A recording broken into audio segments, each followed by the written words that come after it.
El 26 de enero de 1983, 8 periodistas subieron a las montañas de Ayacucho buscando la verdad.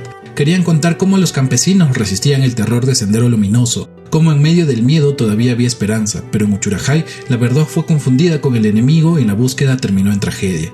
Aquella tarde los periodistas fueron ultimados por los propios comuneros, y ese crimen, lejos de cerrar una historia, abrió una herida que el país todavía no termina de entender. Durante los meses siguientes, Uchurajay desapareció del mapa. 135 comuneros perdieron la vida a manos de Sendero Luminoso, el ejército o por sus propias rondas campesinas. Las familias huyeron, las casas quedaron vacías y durante 10 años el pueblo dejó de existir.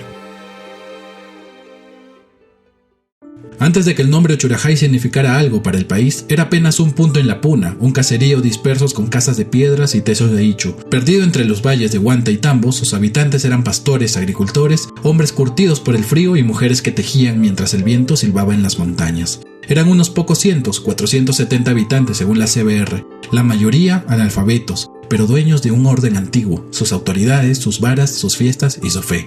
Hasta que llegaron los forasteros. A mediados de 1981 empezaron a aparecer hombres que nadie conocía. Decían ser comerciantes, caminaban casa por casa ofreciendo botones, agujas, sal, pimienta y otras cosas. Hablaban de pobreza, de injusticia y de un futuro distinto. Uno de ellos se llamaba Martín, traía ideas que sonaban nuevas, pero también peligrosas.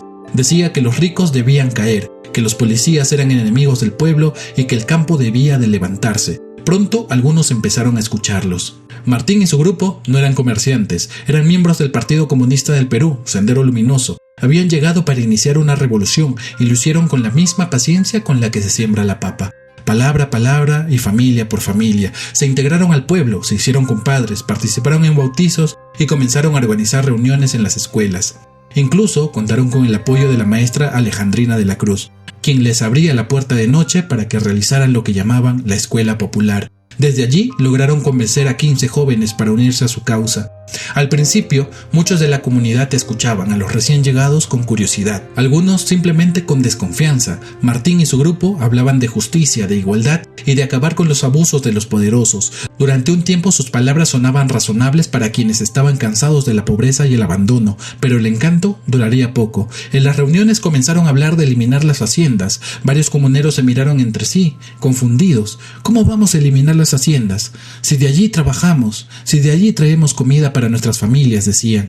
Algunos de los visitantes empezaron a usar otras palabras que inquietó a todos. Ajusticiar. Querían que los pueblos mismos castigaran a sus enemigos. Fue entonces cuando los comuneros más viejos comenzaron a desconfiar. La desconfianza se convirtió en rechazo una noche, cuando Martín y los senderistas reunieron solo a mujeres del pueblo. Les pidieron acudir a una reunión nocturna. Los hombres no entendían el motivo. ¿Por qué llaman solo a las mujeres? Nosotros somos sus familiares, somos sus esposos. Esto no está bien, reclamaron.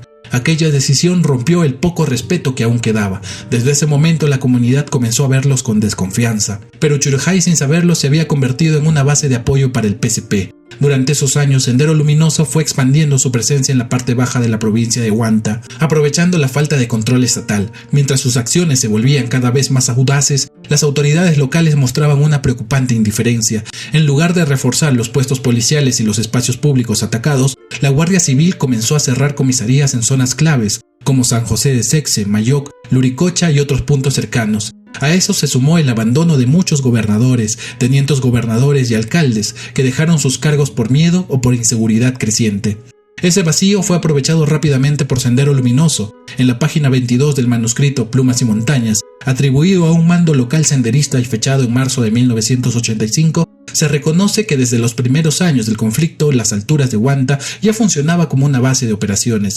En este documento se puede leer: desde 1981, Uchurajay, Iquicha y Huanchao eran bases de apoyo donde existían ya pelotones de la fuerza local y unidades guerrilleras. Entre los combatientes de esta zona figura el compañero Severino, comisario del Comité Popular de Uchurajay. Varias de nuestras compañías de la fuerza principal habían permanecido en esta zona por varios días. Desde aquí fueron nuestros combatientes a sacudir al soñoliento enemigo que dormía en los puestos de la Guardia Civil de Huanta y Tambo. El compañero Severino, mencionado en el manuscrito Plumas y Montañas como comisario del Comité Popular de Uchurajay, era Severino Huáscar Morales Cente, un comunero de 31 años, músico, arpista y comerciante de ganado que vivía en Huantacasa. Era conocido y respetado en la zona por sus vínculos con otras comunidades. Según su esposa y varios vecinos, fue él quien facilitó el ingreso de Sendero Luminoso a Uchurajay. Todo comenzó cuando perdió parte de su ganado. Al no encontrarlo, buscó ayuda y regresó con un desconocido, que bajo amenazas exigió la devolución de los animales. Poco después, el pueblo comprendió que aquel hombre era senderista. Desde entonces, Severino empezó a recibir con frecuencia la visita de militantes, que lo acompañaban y se reunían en la comunidad. Pero el poder senderista nunca logró imponerse del todo. Uchurajay era diferente. Allí mandaban los Barayoc, las autoridades tradicionales, los que llevaban generaciones defendiendo el equilibrio comunal. Con el tiempo, esos líderes comenzaron a organizarse contra los forasteros. Les molestaba que Sendero Luminoso ordenara reuniones nocturnas, que se metieran con las mujeres, que hablaran de castigos y de escuelas revolucionarias. Una noche los comuneros capturaron a Martín y a su grupo, los interrogaron, los golpearon y decidieron acabarlos, pero la mayoría se opuso, los perdonaron y los dejaron ir, con la advertencia de no volver jamás. Las primeras muestras de rechazo de Uchurajay frente a Sendero Luminoso fueron pacíficas. Pero la tensión cambió a fines de 1982, cuando la comunidad perdió a dos de sus líderes, Alejandro Guamán, presidente comunal, y Venancio Autocoma. Ambos fueron acusados de actuar en contra del PCP. Una madrugada un grupo armado irrumpió en la casa de Alejandro, lo sacaron de su vivienda delante de su familia y lo llevaron a la plaza, donde fue sometido a un juicio popular. A pesar de las súplicas de sus seres queridos, acabaron con el líder comunal allí mismo. La muerte de Alejandro marcó un punto de quiebre. En Uchurajay el miedo se convirtió en decisión. Las familias se reunieron en asamblea, bajo el techo de paja del local comunal, con el viento colándose por las rendijas. No querían ser parte de Sendero Luminoso ni del Estado, solo querían vivir en paz. Pero la paz en esos años se había vuelto un lujo. Entre el 20 y 21 de enero de 1983, una columna senderista llegó a Huaychao, comunidad de pastores y agricultores que ya sufría ataques y agresiones a líderes comunales. Los senderistas fueron recibidos en el local comunal con un saludo y un vaso de chicha, pero los comuneros de Huaychao los rodearon y atacaron al sospechar que querían castigar a quienes habían roto con el partido. Los 7 hombres fueron capturados, agredidos y finalmente perdieron la vida en Huaychao. Nadie avisó a la policía, sin embargo, lejos de condenar lo ocurrido, el Estado lo celebró. El ejército siguió esa línea, premió a los comuneros con víveres y reconocimiento oficial. Ese gesto, que pretendía ser una muestra de respaldo, fue interpretado en la zona como una autorización para enfrentar y eliminar cualquier amenaza sospechosa. Así, el mensaje se propagó rápidamente entre las comunidades vecinas, incluidas Uchurajay, donde el miedo, la desconfianza y la confusión crecían día a día. En esos años, llegar a las alturas de Ayacucho no era sencillo. La zona estaba bajo estado de emergencia y solo los helicópteros podían desplazarse con relativa seguridad. Los caminos eran inseguros, muchos bajo el control de Sendero Luminoso, y las autoridades restringían el acceso a las comunidades. La guerra había cortado las rutas y cada desplazamiento era un riesgo. La expedición periodística se decidió definitivamente el martes 25 de enero de 1983. Un hecho clave fue la llegada a Ayacucho, en el vuelo procedente de Lima, del reportero gráfico de la revista Oiga, Amador García. Su entusiasmo fue decisivo. Hasta ese momento la idea de viajar a las comunidades del interior ya se había comentado entre los periodistas, pero nadie había pasado de un plan informal. Desde el 23 de enero, cuando las autoridades informaron sobre la muerte de varios senderistas en la comunidad de Huaychao, la noticia generó dudas en parte de la prensa. Algunos periodistas desconfiaban de la versión oficial difundida por el general Clemente Noel, el jefe político militar de Ayacucho. Otros, sin tomar postura ideológica, vieron en ese hecho una oportunidad para verificar la historia y obtener información directa. El viaje no se concretó antes del martes por las dificultades logísticas y los riesgos de llegar hasta Huaychao. Incluso el corresponsal del diario de Marca en Ayacucho, Luis Antonio Morales, había desalentado a sus colegas de Lima, considerándolo un trayecto demasiado peligroso. Pero la llegada de Amador García cambió las cosas. Su entusiasmo contagió al resto del grupo y en cuestión de horas la expedición tomó forma. Esa misma mañana, en el Hostal Santa Rosa de Ayacucho, comenzaron los preparativos. Participaron Jorge Sedano de La República, Eduardo de la Pinela y Pedro Sánchez del diario Marca, Willy Reto y Jorge Mendébil del Observador, además de otros periodistas que finalmente desistieron, como Jorge Torres de Gen Gente y Javier Iscues del Comercio. El objetivo era claro: llegar a Huaychao y verificar los hechos por cuenta propia. Según la Comisión Vargas Llosa, el viaje no fue secreto. Se habló abiertamente del proyecto dentro y fuera del Hostal Santa Rosa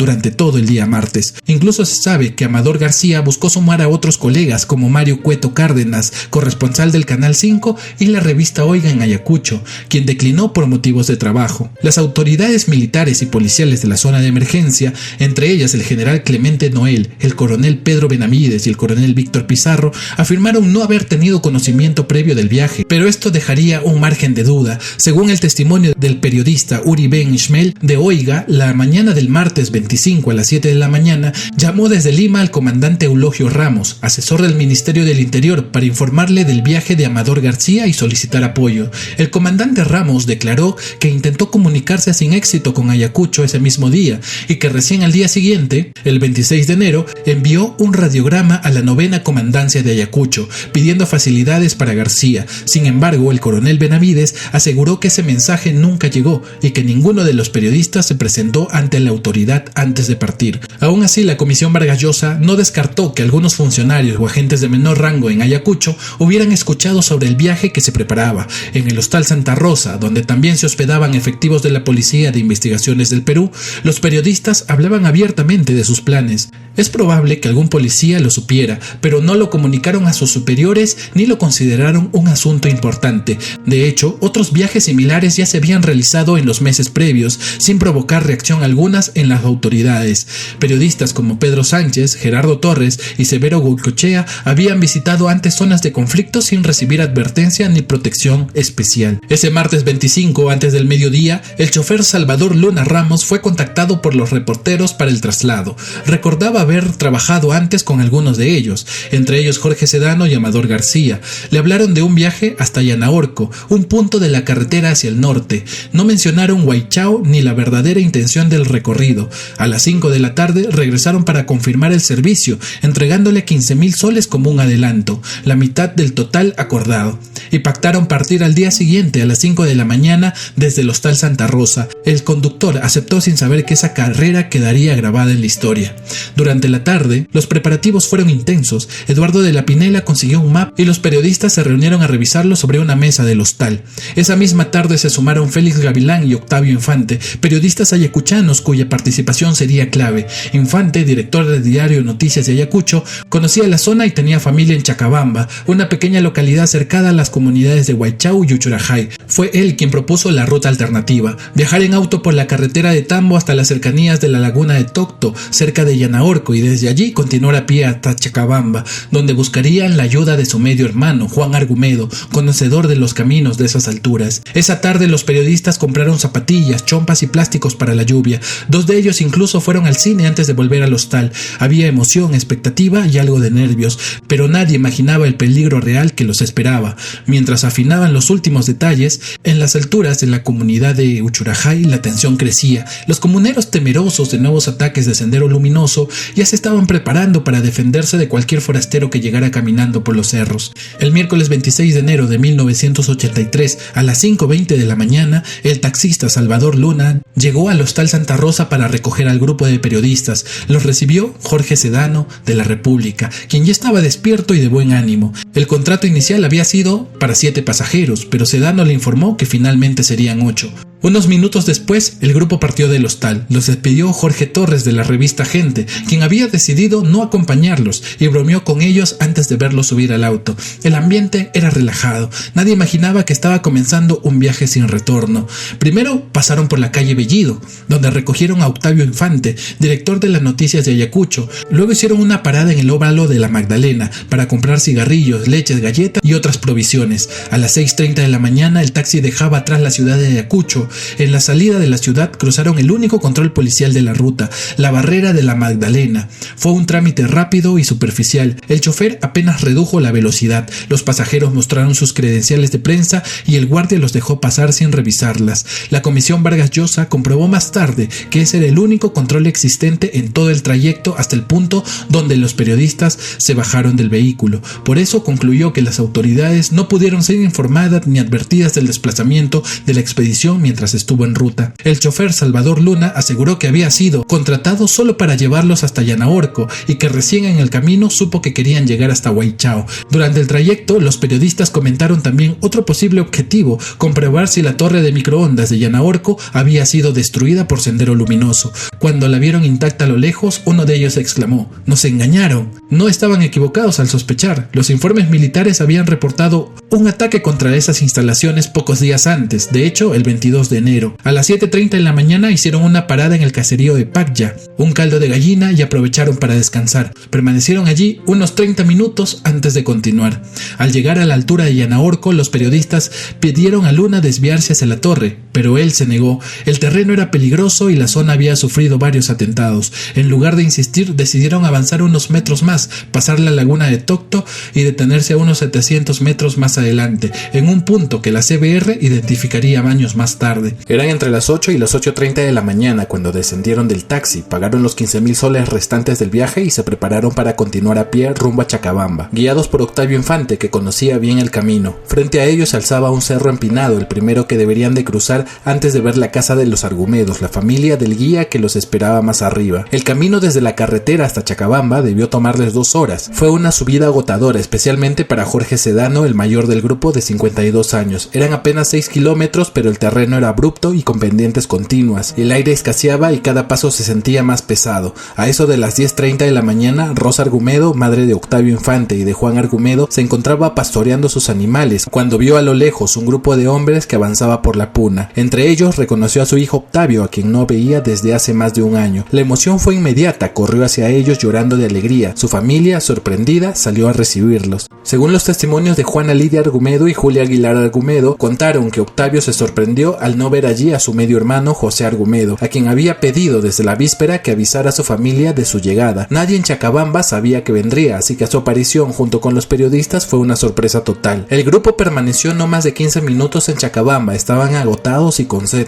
sobre todo Sedano. La señora Gloria les preparó una limonada que ellos mismos endulzaron con el azúcar que llevaban en sus mochilas. A pesar del cansancio, aprovecharon el momento para tomar algunas fotografías del lugar. En ese instante llegó Juan Argumedo, el medio hermano de Octavio, que se encontraba cortando tablas en el aserradero. Los periodistas le pidieron ayuda, una mula para Sedano y un caballo para cargar los equipos, y que él mismo los guiara hasta Huaychao, ya que conocía muy bien los caminos. Los reporteros explicaron que su destino era la comunidad, 8 kilómetros más allá de Uchurajay. Sin embargo, según su esposa Julia Argumedo, Juan mostró cierta resistencia para ir a Uchurajay. Comentó que en las alturas se habían producido muertes recientes y que era peligroso, por eso aceptó acompañarlos solamente hasta una elevación cercana, desde donde planeaba regresar a su casa con los animales prestados. Los periodistas, confiados, pensaban que podían volver esa misma noche a dormir en el Chacabamba. Por eso Octavio pidió a su madre que les prepararan camas con mantas, pero la señora Rosa, que conocía bien las distancias de la puna, sabía que eso sería imposible. Les advirtió que probablemente tendrían que pasar la noche en Uchurajay, y antes de despedirse les dio el nombre de una conocida de esa comunidad, doña Teodora, viuda de Chávez, quien podría ofrecerles alojamiento. El periodista Félix Gavilán anotó el nombre en su libreta. Cuando los periodistas se despidieron de la familia Argumedo, seguían de muy buen ánimo a pesar del cansancio acumulado por las caminatas de la mañana. Entre bromas y comentarios se alistaron para retomar la ruta hacia las alturas. En casa de Juan Argumedo, que quedaba un poco más adelante, hicieron una breve parada. Tomaron un vaso de leche mientras Juana Lidia ensillaba la mula en la que con algo de dificultad subió Jorge Sedano, el mayor del grupo y poco acostumbrado a montar. En el otro caballo aseguraron los maletines y algunas provisiones. Antes de partir, Eduardo de la Pinela conversó unos minutos con los anfitriones. Quiso saber cómo vivían en aquel paraje aislado donde estudiaban los niños y cómo se organizaban para sobrevivir tan lejos de la ciudad. Agradecidos por la hospitalidad, los periodistas repartieron algunas galletas entre doña Rosa, Julia y Juana. Según el testimonio de la familia, fue un momento cálido, casi familiar. La última imagen que Julia recuerda de ellos es la de su esposo Juan tirando de la mula donde iba Sedano mientras el grupo se perdía por el sendero que subía hacia las punas. La hora debía rondar entre las 11 y las 11:30 de la mañana. El camino hacia Uchurajay era largo y exigente, unos 15 kilómetros de trochas empinadas, terrenos rocosos y pendientes que superaban los 4.000 metros de altura. Los comuneros de la zona solían recorrerlo en apenas 2 horas, pero para los periodistas, muchos de ellos venidos de Lima y sin experiencia en caminatas de altura, el trayecto fue lento y agotador. Les tomó cerca de 5 horas alcanzar la parte alta. Esa tarde, las autoridades comunales de Uchurajay estaban reunidas en la sala del teniente gobernador, Fortunato Gavilán. Se encontraban conversando y bebiendo mientras discutían la posibilidad de una represalia de Sendero Luminoso, un temor que los acompañaba desde días atrás. En medio de esta tensión, alguien gritó: «¡Están viniendo los terroristas!». El miedo se expandió como pólvora. Los comuneros salieron apresurados y convencidos de que se acercaba un ataque. Fue en ese momento cuando vieron a los periodistas subir por la ladera. Al ser detenido, los periodistas no entendían lo que ocurría. Intentaron explicar quiénes eran, pero el miedo y la confusión lo hicieron imposible. Según el informe de la Comisión de la Verdad, en el grupo habían periodistas que hablaban quechua, al igual que algunos comuneros que sabían castellano, por lo que no fue una barrera el idioma, sino la desconfianza. Los comuneros recordaron lo que poco tiempo antes les habían dicho los hinchis, que los agentes del Estado llegarían siempre por aire, en helicóptero y con uniforme, y que quienes aparecieran a pie y sin identificación debían ser considerados enemigos. Los periodistas buscaron la mediación de un joven comunero que vestía ropa de ciudad y hablaba español, para que los ayudara y explicara su visita, pero ese intento terminó mal. El joven fue apartado a la fuerza por una de las autoridades y desde allí el diálogo fue imposible. Durante varios minutos los comuneros discutieron qué hacer. Los periodistas proponían llevarlos a la policía de Tambo para que se identificaran. Por un momento pareció que esa sería la decisión final, pero en medio del desconcierto, Silvio Chávez Soto, quien entonces era secretario de la comunidad, intervino convencido de que los visitantes eran los mismos forasteros de los que se había advertido días antes. Su palabra como autoridad local pesó más que las dudas del resto y a partir de ese entonces la situación se desbordó. Ambas comisiones establecieron que participaron cerca de 40 personas, entre hombres y mujeres, algunas impulsadas por las autoridades comunales. Quienes no participaron fueron cuestionados después por su ausencia. A uno lo amenazaron por considerarlo colaborador y a otro lo obligaron a compensar con trabajo y bebida. La comunidad permaneció en vela esa noche, temiendo una posible represalia. Aquella noche, después de los hechos en Uchurajay, los comuneros permanecieron reunidos en la plaza. El ambiente era de tensión y temor ante una posible represalia. Durante la reunión, algunos comuneros informaron que habían visto a Juan Argumedo descender solo por el camino con su mula. Se le identificó como el guía que acompañó a los forasteros. Entonces fue detenido y llevado ante la autoridad comunal. Junto a él se encontraba Severino Huáscar Morales Sente, un comunero de Uchurajay, conocido por haber tenido contacto con miembros de Sendero Luminoso en el pasado. Ambos fueron acusados de haber facilitado el ingreso de los periodistas a la comunidad, desobedeciendo las decisiones previas de no permitir el ingreso de extraños. Es probable que durante las horas en que Juan Argumedo permaneció detenido por los comuneros, ellos hayan comprendido finalmente el error que habían cometido. A través de él entendieron que los forasteros no eran insurgentes, sino periodistas que habían llegado para conocer lo ocurrido en la zona. En la asamblea, Silvio Chávez Soto, secretario de la comunidad, sostuvo que ambos eran responsables directos de lo ocurrido y pidió que se actuara en consecuencia. Los comuneros, bajo presión y en medio de un ambiente de miedo, ejecutaron la decisión colectiva. Tanto Juan Argumedo como Severino Morales fueron privados de la vida esa misma noche.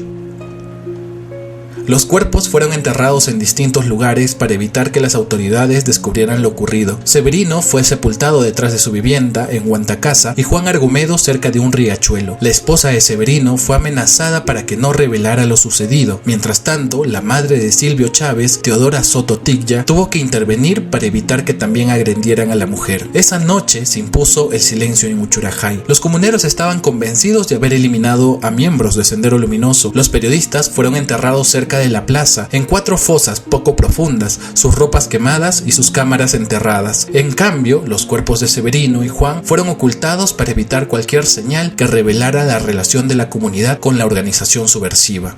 A la mañana siguiente, Rosa Argumedo, Juana Lidia y Julia de Argumedo, madre, hermana y esposa de Juan Argumedo, decidieron subir a Uchurajay. Querían saber qué había pasado con Juan, que no había regresado a casa el día anterior. Salieron temprano desde Chacabamba, siguiendo el mismo camino que el esposo había recorrido el día anterior. Cuando llegaron al pueblo, notaron un ambiente extraño. Los comuneros estaban tensos, vigilando cada movimiento. Las mujeres preguntaron por su familiar, pero nadie quiso darles respuestas claras. Al poco tiempo comprendieron que algo grave había ocurrido. Permanecieron retenidas durante el día y fueron obligadas a presenciar una asamblea comunal en la casa del pueblo. Esa reunión fue en realidad un juicio público. Los comuneros habían reunido a 13 personas traídas de distintas comunidades iquichanas, acusados de colaborar con Sendero Luminoso. Entre ellas estaba el teniente gobernador de Iquicha, al que mantenían atado con una bandera roja al cuello. Los Barayocs, las autoridades tradicionales, mostraron esa bandera a las mujeres Argumedo y les dijeron: "Esta es la bandera de los terroristas". El juicio se prolongó durante horas, mientras las mujeres observaban en silencio. Al final, antes de permitirles marcharse, los comuneros las obligaron a jurar que no contarían nada de lo que habían visto ni escuchado en Uchurajay. El juramento se hizo ante la vara del alcalde mayor, símbolo de autoridad de la comunidad. Solo después de ese compromiso, las dejaron salir del pueblo, al caer la tarde del viernes 28 de enero. La llegada de las mujeres marcó un punto de quiebre. Con sus preguntas, los comuneros terminaron de entender lo que había pasado. Fue entonces cuando comprendieron que los hombres que habían llegado el día anterior no eran senderistas, sino periodistas. Poco después de liberar a las mujeres Argumedo, los comuneros Constantino Soto Aguilar y Mariano Cunto fueron designados para bajar hasta el puesto de la Guardia Civil de Tambo, con el fin de avisar sobre lo sucedido. Tras recibir el aviso de los comuneros enviados a Tambo, las autoridades organizaron 2 patrullas para dirigirse a la zona. La primera fue una patrulla mixta, integrada por 18 infantes de marina y 10 guardias civiles, al mando del teniente de armada Ismael Bravo Reit y del teniente de la Guardia Civil Hugo Vidal Ulloa. El grupo viajó en jeep hasta Chalhuamayo. Desde allí continuó a pie rumbo a Uchurajay. Las autoridades comunales recibieron a la patrulla y les contaron que hubo un enfrentamiento con supuestos terroristas. Los alojaron en el local comunal y al amanecer, alrededor de las 6 de la mañana, los condujeron hasta el lugar donde estaban 4 tumbas recientes. Allí entregaron algunos objetos hallados junto a los cuerpos: una bandera roja, un teleobjetivo, 12 rollos de película y algunas prendas de vestir. La patrulla regresó ese mismo día a Tambo, llevando consigo los objetos recuperados y a 2 mujeres detenidas de la comunidad iquicha. Ya en la tarde, el teniente Bravo Reit informó oficialmente al Comando Político Militar de Ayacucho sobre lo que había encontrado en Uchurajay. Poco después, una segunda patrulla, al mando del capitán de la Guardia Civil Novato Soto Barreda, jefe del Comando Contrasubversivo de Huanta, salió hacia la zona, llegando primero a Huaychao el 28 de enero al mediodía, donde pasaron la noche, y al día siguiente continuaron su marcha hacia Uchurajay, acompañados por comuneros locales. El domingo 30 de enero de 1983, las autoridades judiciales, acompañadas por un grupo de periodistas y especialistas de criminalística llegados desde Lima, fue el juez Hugo Molina Ordóñez de Huamanga quien encabezó las diligencias, junto a 13 peritos de la Policía de Investigaciones del Perú. También estaba presente Luis Morales, periodista del diario de Marca, quien registró en su grabadora las primeras declaraciones de los comuneros. La exhumación se realizó sin la presencia del fiscal provincial, en condiciones precarias y bajo la supervisión directa del Comando Político Militar, que había convocado al juez de Huamanga en lugar del de Huanta. Durante esa diligencia, las autoridades sacaron los cuerpos de las bolsas de polietileno donde habían sido depositados y recogieron los primeros testimonios. Horas más tarde, las imágenes transmitidas por la televisión nacional mostraron por primera vez lo sucedido en Uchurajay, impactando profundamente al país y convirtiendo el caso en noticia internacional. Sin embargo, las fuerzas del orden se retiraron el mismo día, dejando a la comunidad sin resguardo ni protección. Ese mismo domingo, la prensa difundió diversas versiones sobre los hechos. El diario de Marca publicó que los reporteros habían sido atacados por sinchis disfrazados de campesinos, mientras otros medios replicaban la versión oficial de un enfrentamiento con personas que habían confundido con subversivos. Desde entonces, la historia de Uchurajay quedó marcada por la controversia, el dolor y la búsqueda de la verdad. El impacto de las imágenes desde Uchurajay fue inmediato. En Lima la noticia generó indignación y confusión. Las versiones eran contradictorias y las autoridades se vieron obligadas a actuar. El presidente Fernando Belaúnde Terry ordenó la creación de una comisión investigadora para esclarecer los hechos. La comisión fue presidida por el escritor Mario Vargas Llosa e integrada por el periodista Abraham Guzmán Figueroa y el jurista Mario Castro Arenas. Su tarea era visitar la zona, recoger testimonios y determinar qué había ocurrido exactamente en Uchurajay. La comisión llegó a Ayacucho pocos días después. Recorrió las comunidades de la zona, escuchó a los comuneros, autoridades locales y a familiares de las víctimas. El informe final, presentado semanas más tarde, concluyó que los periodistas habían sido confundidos con miembros de Sendero Luminoso y que los comuneros actuaran movidos por el miedo y la desinformación. Sin embargo, la interpretación del caso y la responsabilidad de las autoridades seguirían siendo motivos de controversia durante años. Tras la tragedia, el Estado inició un proceso judicial. Varios comuneros de Uchurajay fueron detenidos y acusados de la muerte de los periodistas y del guía. Años más tarde, 3 de ellos fueron sentenciados. Eran campesinos que vivían aislados, en medio de la violencia y la desinformación. Muchos declararon que actuaron bajo miedo, convencidos de que defendían a su comunidad, pero mientras ellos fueron juzgados y encarcelados, ningún miembro del ejército, de la policía ni autoridades del Estado enfrentó consecuencias, pese a que las investigaciones oficiales demostraron graves fallas en la comunicación, en la protección de la zona y en los mensajes transmitidos a las comunidades. Con el paso de los años surgieron versiones y fotografías que sugerían que algunos comuneros de Uchurajay habían recibido entrenamiento militar o apoyo directo de las fuerzas del orden. Estas imágenes alimentaron la idea de que la confusión con los periodistas era improbable. Sin embargo, ni la Comisión Vargas Llosa ni la Comisión de la Verdad y Reconciliación pudieron confirmar estas hipótesis como evidencia concluyente. Lo que sí señalaron fue la existencia de mensajes contradictorios por parte de autoridades que pudieron inducir miedo, desinformación y acciones fatales. Este debate continúa hasta hoy, recordándonos que en conflictos tan complejos la verdad puede fragmentarse en testimonios, interpretaciones y silencios. Uchurajay quedó completamente aislada. Durante los meses siguientes, la comunidad fue blanco de represalias violentas, tanto por parte de Sendero Luminoso, que buscaba vengar la muerte de sus militantes, como de operaciones militares que sospechaban de complicidad y colaboración. Entre 1983 y 1984, alrededor de 135 comuneros de Uchurajay perdieron la vida en distintos episodios de violencia.